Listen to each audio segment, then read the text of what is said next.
Let's dive into this tragic tale. Medea, a sorceress of immense power, fell in love with Jason, the leader of the Argonauts, when he came to her homeland seeking help. Medea, who was deeply in love with him, used her magic to aid him in his quest for the Golden Fleece.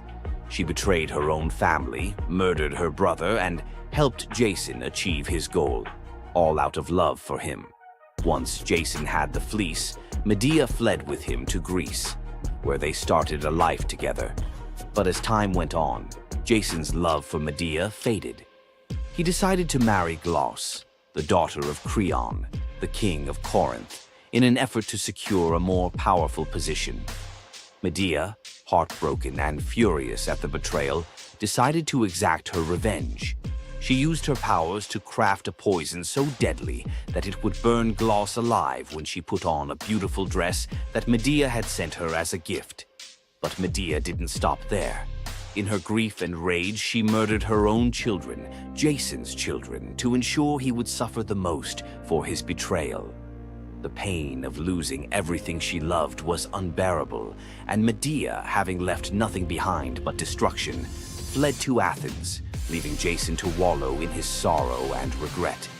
Medea's story is a tragic reminder of the destructive power of betrayal and the extreme lengths to which love can drive someone. Sometimes love is not only blind, but it can also lead to devastation and vengeance. Does Medea's vengeance leave you thinking about the darkest side of love? Subscribe for more ancient Greek myths filled with twists, power, and passion. Ever wondered what it would be like to walk through the ancient world and encounter mythical creatures from Greek mythology? Get ready to meet the beasts that shaped legends. In Greek mythology, creatures were more than just beasts. They were symbols of the forces of nature, God's will, and humanity's struggle with the unknown.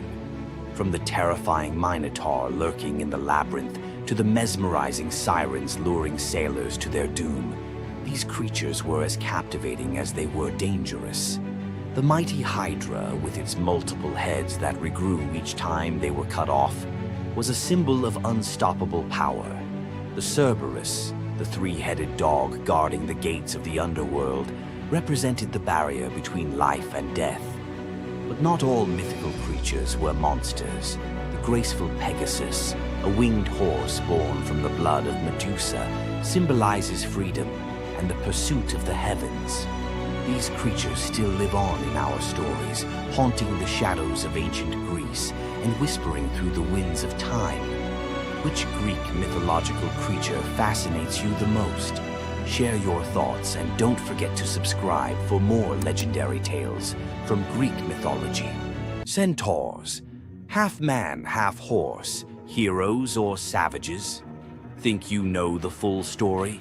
Wait until you uncover the darker side of these iconic creatures. Watch till the end to discover what ancient myths don't tell you about the Centaurs. In Greek mythology, centaurs were seen as both wild and noble beings. They were often depicted as powerful warriors, famous for their strength and skill in battle.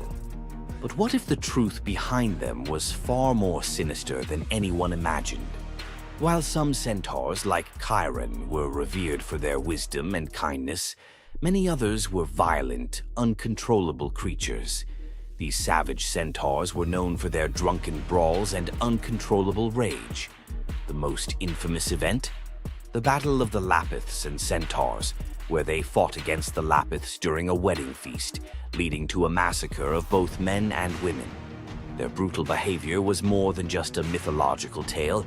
It symbolized the chaos that could occur when civilization collided with the wild, untamed forces of nature. But why did the Greeks depict centaurs this way?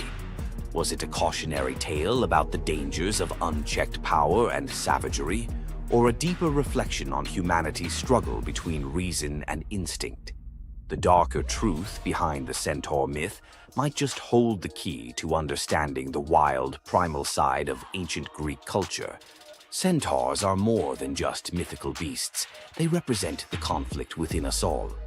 If you're fascinated by the hidden truths of ancient myths, don't forget to subscribe for more dark stories from Greek mythology. Imagine having a wish so powerful that everything you touch turns to gold. Sounds like a dream, right? But for King Midas, this dream turned into a nightmare. Let's dive into his tragic story. Once upon a time, King Midas ruled over a prosperous kingdom known for his wealth and opulence. But Midas wasn't just content with riches. He wanted more. He wished for the ability to turn anything he touched into gold. One day, the god Dionysus appeared before him and, impressed by Midas's devotion, granted him the wish. At first, Midas was overjoyed. Everything he touched, his food, his treasures, his furniture, transformed into gold. His wealth grew beyond imagination, and his joy knew no bounds. But soon, Midas realized the curse of his wish. He touched a rose, gold. He touched his food, gold.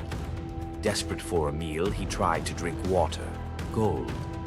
In horror, Midas realized that even his daughter, whom he loved dearly, turned into a lifeless golden statue when he touched her. Furious with the consequences of his greed, Midas begged Dionysus for mercy. The god, seeing the king's suffering, told him to wash in the river Pactolus. And in that moment, Midas's golden touch was taken away. The river's waters, now imbued with Midas's curse, carried gold downstream, forever tainting the land. King Midas's story is a reminder that greed often blinds us to the consequences of our desires. His once prized gift became his greatest curse, teaching us that not all treasures are worth the price. If King Midas's tale of power and greed left you thinking, make sure to subscribe for more epic Greek myths and their timeless lessons. Stay tuned for more stories of fate, love, and the gods' wrath. What makes Zeus, the mighty king of the Greek gods, one of the most fascinating figures in mythology? Is it his unparalleled power over the skies, his cunning strategies, or the sheer drama of his endless affairs? While his tales are legendary, there's one story that stands out: the epic battle that earned Zeus his throne, the Titanomachy. This isn't just a story of a god's rise to power, it's a tale of rebellion, alliances, betrayal, and the ultimate struggle between two generations of divine beings. Stay with us as we dive into the myth of the Titanomachy, Zeus's role in overthrowing the Titans, and the secrets that shaped his reign. Before Zeus became the king of the gods, his father, Cronus, ruled the cosmos. Cronus was the youngest of the Titans, a race of primordial deities born of Uranus, the sky, and Gaia, the earth. The Titans were immensely powerful, but also deeply flawed. Cronus had gained power by overthrowing his own father, Uranus, in a brutal act of betrayal. But just as Cronus had betrayed his father, a prophecy loomed over him, warning that one of his own children would overthrow him. To prevent this, Cronus took a horrifying precaution. He swallowed each of his children as they were born, imprisoning them in his stomach for eternity. But Gaia, the ever-watchful mother of the gods, wasn't about to let this happen again. When Rhea, Cronus's wife, gave birth to Zeus, Gaia devised a plan. Rhea tricked Cronus by handing him a stone wrapped in swaddling clothes, which he swallowed, believing it was his newborn son. Meanwhile, Zeus was spirited away to a hidden cave on the island of Crete, where he was raised in secret. Zeus grew up under the care of nymphs and a goat named Amalthea, who nourished him with her milk. As he matured, Zeus learned of his father's tyranny and vowed to free his siblings and challenge Cronus's rule. Zeus couldn't take on Cronus and the Titans alone. He needed allies. His first move was to rescue his siblings trapped inside Cronus. With the help of the goddess Metis, Zeus tricked Cronus into drinking a potion that caused him to vomit up his children: Hestia, Demeter, Hera, Hades, and Poseidon, fully grown and ready for battle. Now united, the 6 Olympian siblings declared war on Cronus and the Titans. But the Titans were powerful, and the war, known as the Titanomachy, would rage for 10 years with no clear victor. Realizing they needed an advantage, Zeus turned to the most unlikely of allies, the Hecatonchires and the Cyclopes. These were monstrous children of Gaia and Uranus, imprisoned in Tartarus by Cronus out of fear of their immense power. The Hecatonchires had 100 hands and unparalleled strength, while the Cyclopes were master craftsmen. Zeus descended into Tartarus, defeated its terrifying guardians, and freed these imprisoned beings. In gratitude, the Cyclopes forged weapons for Zeus and his brothers. Zeus received the thunderbolt, Poseidon the trident, and Hades a helmet of invisibility. With these tools and the raw power of the Hecatonchires, the Olympians finally had the upper hand. The final clash of the Titanomachy was a cosmic spectacle. The Titans, led by Cronus, unleashed their full fury, shaking the very foundations of the universe. Mountains crumbled, seas boiled, and the skies erupted in chaos. But Zeus and his allies were relentless. Zeus hurled his thunderbolts with unerring precision, scorching the battlefield and scattering the Titans' ranks. Poseidon unleashed massive earthquakes, and Hades used his helmet of invisibility to sow confusion among their enemies. The Hecatonchires proved invaluable, hurling massive boulders with their 100 hands, overwhelming the Titans. One by one, the Titans fell, their immense power no match for the combined might of the Olympians and their allies. Cronus was the last to fall. Zeus struck him down with a thunderbolt so powerful that it split the skies. With Cronus's defeat, the Titanomachy was over. With the Titans defeated, Zeus and his siblings faced a choice: what to do with their vanquished foes. In a move both strategic and ruthless, Zeus imprisoned the Titans in Tartarus, deep within the underworld, where they would remain for eternity under the watchful eye of the Hecatonchires. Zeus then divided the cosmos with his brothers. He claimed the skies as his domain, Poseidon took the seas, and Hades ruled the underworld. Together, they established the rule of the Olympians, with Zeus as their undisputed king. But the Titanomachy left scars. Gaia, enraged by the imprisonment of her Titan children, gave birth to new monstrous beings to challenge Zeus's reign. Among them was Typhon, a creature so fearsome that even the gods trembled before him. Typhon's battle with Zeus is another story for another day, but it serves as a reminder that power in the ancient world was never secure. Zeus's rise to power marked the beginning of a new era, but his reign was anything but peaceful. While he was the king of the gods, his rule was marked by constant challenges, from rebellious mortals to jealous deities and his own unquenchable desire for love and control. Zeus was both a protector and a tyrant, a figure who inspired awe and fear. His thunderbolts were a symbol of justice, but they were also a tool of destruction. He fathered countless children, both mortal and divine, and his many affairs often sparked conflict among the gods. Yet, despite his flaws, Zeus's rule brought stability to a chaotic world. Under his reign, the gods established order, overseeing the realms of humans and maintaining the delicate balance between earth, sea, and sky. The myth of Zeus and the Titanomachy isn't just a tale of war. It's a story about the cycles of power and rebellion. Just as Zeus overthrew Cronus, who had overthrown Uranus, Greek myths suggest that even the mightiest rulers are vulnerable to the forces of change. Zeus's story reminds us that leadership comes with its own set of challenges. It's not just about gaining power, it's about maintaining it, often at great cost. Zeus's rise to power is one of the most thrilling tales in mythology, filled with battles, alliances, and sacrifices. But what do you think? Was Zeus a just ruler, or was he simply another tyrant destined to fall like the Titans before him? Let us know your thoughts in the comments below. Don't forget to like this video if you enjoyed this dive into Greek mythology, share it with fellow myth lovers, and subscribe to our channel for more epic tales from the ancient world.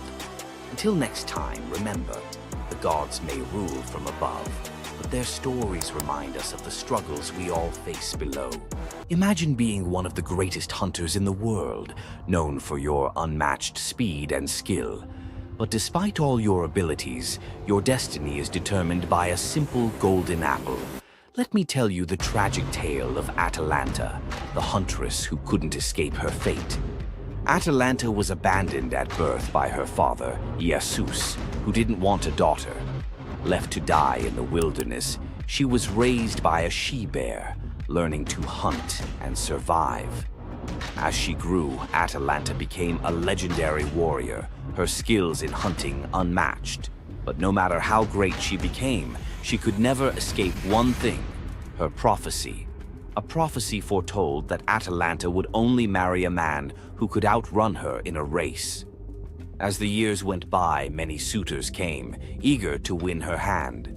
But Atalanta, fiercely independent, defeated them all.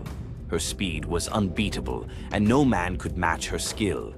Then came Medea, a brave hero who had heard of Atalanta's strength and beauty. Unlike the others, he didn't boast about his abilities. Instead, he came prepared with a plan. Medea, knowing Atalanta's curse, asked the goddess Aphrodite for help. She granted him 3 golden apples, which he used to distract Atalanta during their race. As Atalanta raced ahead, confident of her victory, Medea tossed the apples one by one in her path. The golden apples were so beautiful, they distracted Atalanta just enough to slow her down. In the end, Medea won the race, and Atalanta was forced to marry him, despite her reluctance to give up her independence. But the story doesn't end in happiness. Atalanta and Medea's marriage was plagued with regret. Atalanta, still driven by her need for freedom, felt trapped by the very love she couldn't escape. And in the end, Medea, whose destiny was also marked by the gods, tragically died before she could ever truly be free. Atalanta's story is a tale of love, fate, and the clash between personal destiny and desire. Despite her unmatched strength and independence, her fate was sealed by love, and her story remains a tragic reminder of how even the most powerful can be brought down by what they cannot control. If Atalanta's bittersweet story of fate and love left you in awe, subscribe for more untold Greek myths and the heroes who shaped the ancient world. You thought fairy tales were magical. Think again. The real origins of these classic tales are disturbing, gruesome, and filled with horror. Many of these stories have been sanitized for modern audiences, but their original versions were filled with betrayal, curses, and brutal consequences.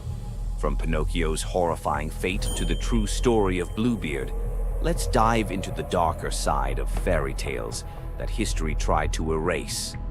Fairy tales weren't always about happily ever after. Many of them were cautionary tales, warning of real dangers, human cruelty, and supernatural horrors. 1. The original Pinocchio, a gruesome fate. Before Disney made him a lovable puppet, Carlo Collodi's original Pinocchio was a terrifying little troublemaker. Instead of learning his lesson, he was hanged from a tree by a group of bandits, left to suffocate as a punishment for his misdeeds. 2.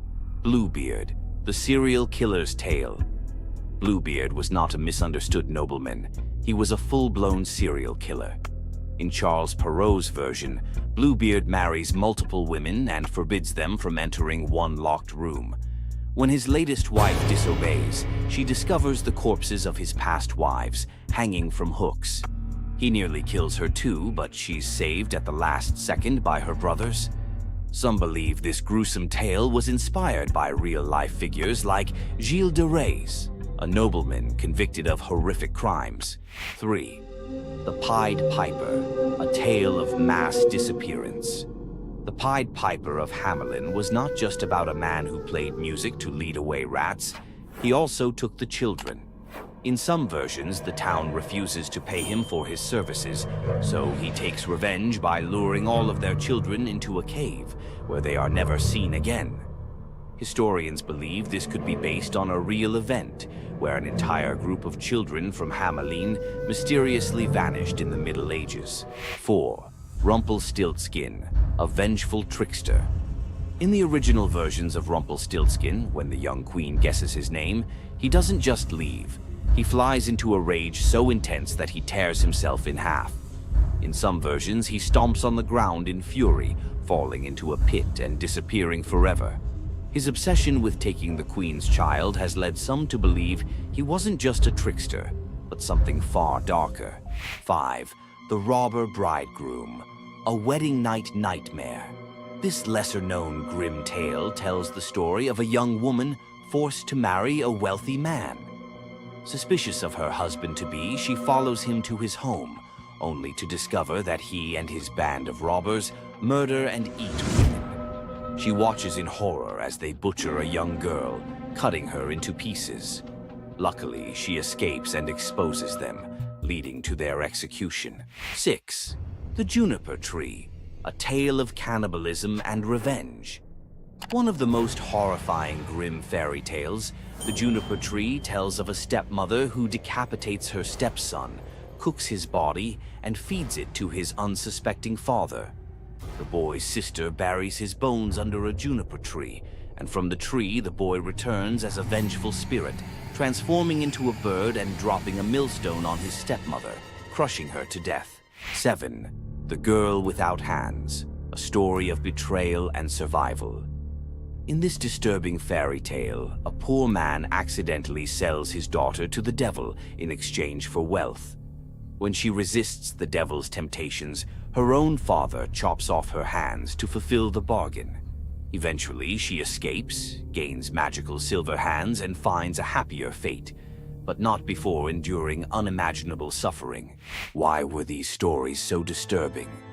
Fairy tales weren't just for children. They were warnings, morality lessons, and sometimes outright horror stories meant to instill fear and obedience. Over time, many of them were altered, softened, or rewritten to make them more acceptable. Which of these dark fairy tales shocked you the most? Want to uncover more forgotten stories and chilling legends? Subscribe now and dive into the forgotten history of fairy tales. Loki's punishment was brutal. Bound deep within a cavern, his body lashed to 3 jagged rocks with the entrails of his own son. Above him, a serpent hung poised, venom dripping relentlessly onto his exposed skin. This scene, drawn from the Poetic Edda and the Prose Edda, became a symbol of both divine vengeance and suffering that echoed through Norse legend. But the gods never counted on one presence: Sigyn, Loki's faithful wife. Her hands trembled as she knelt beside him, catching each drop of poison before it could sear his flesh. Her quiet devotion became a fragile shield against the god's wrath. Why did she choose loyalty over escape?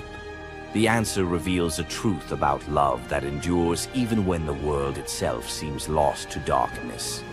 Yet before the cavern, before the venom and the silence, there was a betrayal that shook the heart of Asgard. Balder was the light of Asgard, cherished by gods and mortals alike. His laughter filled the halls, a warmth that even the golden apples of Idun could not rival. When ominous dreams began to trouble him, his mother Frigg, desperate to protect her son, secured oaths from every creature and object in existence never to harm him. All, that is, except the mistletoe, too slight, too innocent to warrant suspicion. Loki saw opportunity in what others dismissed. He fashioned a dart from that fragile branch and sought out Hoder, Balder's blind brother. "Here," Loki murmured, placing the weapon in Hoder's uncertain grasp, "let me guide your hand." The dart struck its mark. In an instant, Balder's light was snuffed out, his presence gone from the world. The gods stood in stunned silence, their joy shattered. Loki lingered in the shadows, the faintest smile on his lips, before slipping away unseen. The prose Edda tells us the pyre burned for 9 nights. Baldur's wife, Nanna, overcome with grief, cast herself onto the flames, her spirit entwined with his. The gods heaped treasures upon the funeral bier, Odin's ring Draupnir, Baldur's own ship Hringhorni, to honor him, but no offering could fill the void left behind. The air grew heavy with suspicion.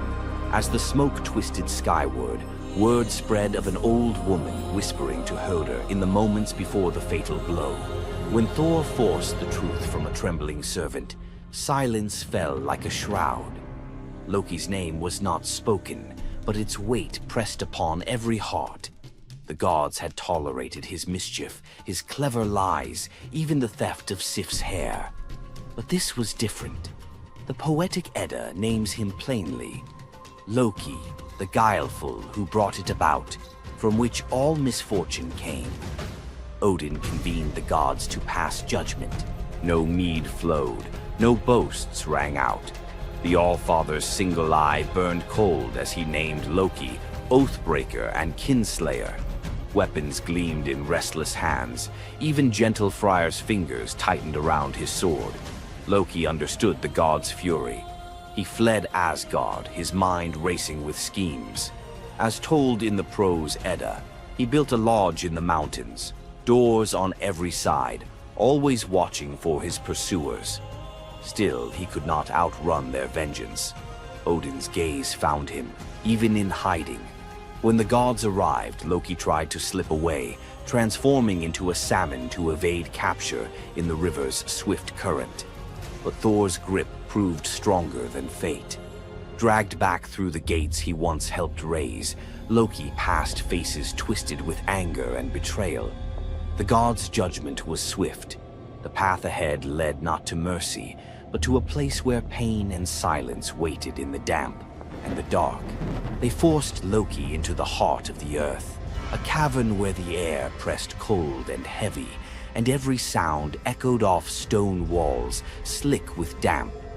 Water dripped steadily from above, each drop magnifying the hush that settled over the gods as they set to their grim task.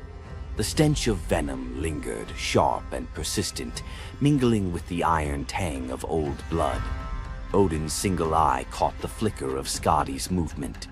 A silent nod passed between them, sealing what would come next. 3 massive boulders, freshly gouged with holes, stood ready. The gods had not brought chains or rope. Instead, they made Loki's punishment a reflection of his own chaos.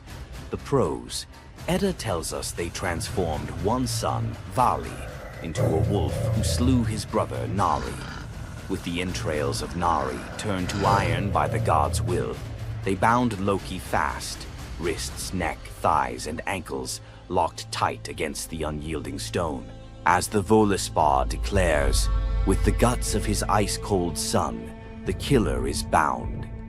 Each knot and twist was deliberate, a reminder that his own blood now held him captive. The weight of the rocks pressed into his flesh, a constant ache that would never fade. Skadi stepped forward, her presence sharp as frost. In her hands a serpent writhed, its fangs gleaming. She fixed the creature to a stalactite directly above Loki's face. "For Baldur," she said, her voice steady and cold. The serpent's jaws parted, and a bead of venom gathered at its tip.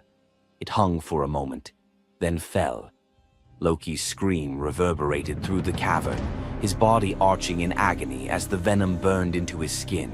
The pain was relentless, searing into bone, and the world above felt its echoes, earthquakes shaking Midgard, rivers shifting, the roots of Yggdrasil quivering.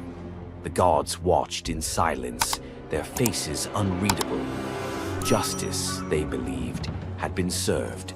As the serpent's venom continued its slow assault, the rhythm of torment became all-consuming. The next drop formed, poised to fall. Then a figure emerged at the edge of the chamber, a woman, silent, a wooden bowl cradled in her hands. Sigin's arms were blistered, her sleeves stained, but her grip was unwavering as she stepped into the circle of pain. The cavern held its breath. Sigyn knelt, her presence a quiet defiance. The venom hissed into the bowl, wood darkening with each drop. The gods turned away, their judgment complete, but the story within the cavern was only beginning. The bowl rested in Sigyn's hands, its wooden sides polished by hours of silent endurance. She knelt on the cold stone, skirts bunched beneath her, and waited for the serpent's venom to fall. The first drops struck with a hiss, a thin wisp of smoke curling up as Loki's breath caught in his throat. She kept her gaze fixed on the bowl, her resolve anchored by the rhythm of her task. Time unraveled in the cavern, marked only by the relentless cadence of the venom. Drip, catch. The liquid sizzled as it struck the wood, the heat seeping through Sigyn's calloused palms. Each shift of her grip was subtle, a quiet adjustment to keep the bowl steady as her arms ached. Above, the serpent's shadow twisted over the stone, its coils unmoving, its venom gathering in slow, deliberate drops. Loki whimpered, bracing for pain that had become his constant companion. The sound of his dread was sharper than his cries. The air hung heavy with the stench of scorched flesh and the metallic sting of poison. The darkness pressed in, broken only by the faint glimmer of Sigyn's tears as they mixed with venom in the bowl, each drop a testament to her resolve. The silence between drops was punctuated by Loki's ragged breaths and the distant echo of water dripping from the cavern walls. Sigyn's world narrowed to the weight in her arms and the threat above. The bowl filled, the venom rising perilously close to the rim. Sigyn's muscles trembled, but she did not let her grip falter. When at last the bowl brimmed, she had no choice but to turn away. In that brief moment, as she emptied the venom onto the rocks, Loki's body convulsed, his scream raw and unrestrained. The poison ate into the stone, leaving blackened scars as Sigyn hurried to wipe the bowl clean and return to her vigil. For time beyond reckoning, Sigyn remained. The myth offers no window into her thoughts, only the image of her kneeling, unwavering as Loki's mind splintered under the weight of his agony. Was she remembering laughter in sunlit halls, or simply unable to imagine leaving him alone in the dark? The venom's rhythm never changed. The bowl would fill. Loki would suffer. Sigyn would endure. In the hush that followed each scream, a question lingered, one that neither gods nor mortals could answer. Love in the dark was never simple. While the gods turned away, Sigyn remained, her presence reshaping the meaning of Loki's punishment. His betrayals had echoed through Asgard, yet her loyalty was a force the gods never expected. The Eddas offer no window into Sigyn's thoughts, recording only her actions. Blistered hands, a steady bowl, venom caught before it could sear flesh. This silence leaves space for us to wonder. Was it love that held her there, or a deeper sense of duty, something older and more enduring than the gods' own laws? Loki, once the master of deception, now depended on the mercy of the one he had so often left in the shadows. When the bowl overflowed and Sigyn turned away, each drip crept like fire through him, twisting his features in agony. His eyes, when they met hers, flickered with both gratitude and resentment. He needed her, but the venom's torment mingled need with bitterness. Still, Sigyn returned every time, catching the next drop before it could fall. The myths do not say what passed between them in those moments, only that she stayed, her resolve unbroken. Scholars often call Sigyn the embodiment of loyalty, the ultimate symbol of spousal devotion. Yet, her sacrifice was more than an act of love. It was a quiet rebellion. By kneeling in the cavern, she defied the gods' vision of justice. Odin had crafted Loki's punishment to be absolute, to break him alone in the dark. Sigyn's refusal to abandon her husband became a shield, her presence a silent protest that denied the gods complete victory. The Eddas never assign her a motive, leaving modern readers to fill the silence with their own questions and interpretations. Was her endurance an act of compassion or a challenge to the order imposed by the gods? Each drip marked the passage of time, each bowlful a measure of suffering and steadfastness. Loki's laughter, once quick and sharp, faded into broken gasps. His words, sometimes curses, sometimes pleas, found no purchase. Sigin's hands grew raw and ruined, but she did not falter. The cycle of pain and mercy continued, unbroken. In the end, it was not just Loki who endured the gods' punishment. Sigin's vigil transformed it, turning isolation into a shared ordeal. In the darkness, her silent defiance and unwavering love became part of the myth, a testament to the power of presence, even when the world has turned away. Sigin's vigil stands as one of Norse myth's quiet marvels, a steady presence in the shadows, her strength measured not in battle, but in endurance beside the one the gods condemned. As Loki writhed beneath the venom's relentless burn, Sigin's hands never wavered. The Eddas remember her not for words or deeds of glory, but for the silent rhythm of her care. Her story reminds us that sometimes love endures in darkness. Sigin's vigil continues until the twilight of the gods, Ragnarok, whenever that may come. Would you have stayed? If Sigin's silent strength moved you, let us know in the comments or share your favorite Norse hero below.